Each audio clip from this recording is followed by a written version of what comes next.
თოტუა. 9 ალექსანდრე შენგელია.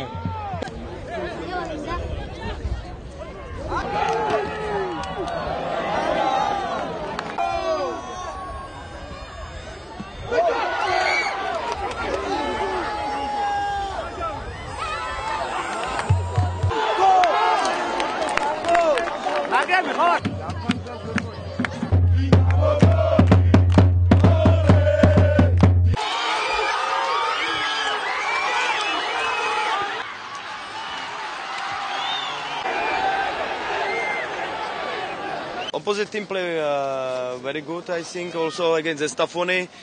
But we try to control game. We had some chances, but we not score, and it's another game for this follow this round. მეტოქი საკმაოდ ძლიერი შეხვდა, ჩვენ შევეცადეთ რომ მთელი თამაში ინიციატივა გქონოდა. თუმცა არც ისე მარტივი იყო ეს ყველაფერი, ხო ზესტაფონი დაამარცხა მეტოქემ, შესაბამისად დაუფასებლობის მომენტი არ იყო. და ისეთი ანგარიშია, რომელიც უფლებას გვაძლევს, რომ მეორე შეხვედრაში საჩვენოდ დავამთავროთ შეხვედრა.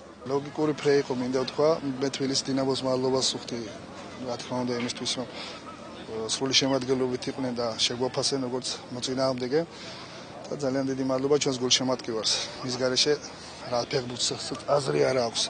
ამიტომ კიდევ ჩვენზე არ დამოუკიდებელი როგორ მოვიყვათ გულშემატკივრებს სტადიონს. რა თქმა უნდა, დინამო ნომერ პირველი გუნდია მაინც საქართველოში და მინდა მადლობა გადაუხადოთ ჩვენ გუნდს, რომ ბრძოლა იყო. შეიძლება მოგვეგო კიდევაც, შეიძლება წაიწაგებაც, მაგრამ უკმაყოფილოდ არ ვარ თამაში. რა თქმა უნდა, უკმაყოფილი ვარ. ლანჩხუთის გურია პირველ ლიგაში ასპარეზობს, თბილისის დინამო მოგეხსენება ჩემპიონობისთვის და თასისთვის იბრძვის. ეს გუნდები დაახლოებით 12 წელი ერთმანეთს არ შეხვედრილან და ნახეთ ზეიმი იყო დღეს და მადლობა ლანჩხუთელ გულშემატკივარს ამ ყველაფრისთვის და თამაშით და გუნდით მართლაც კმაყოფილი ვარ.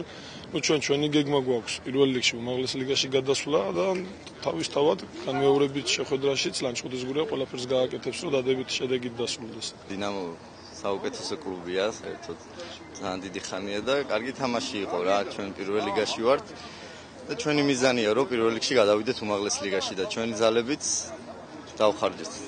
ზესტაფონი გავაგდეთ და დინამოსთან კარგი თამაში იყო და კმაყოფილი ვარ. მთლიანად ბიჭების და გულშემატკივრებს კიდე დიდ მადლობას მოვუხდი და უსურვებ წარმატებებს ლანჩხუთის გურიას პირველ რიგში გადასვლას უმაღლეს ლიგაში.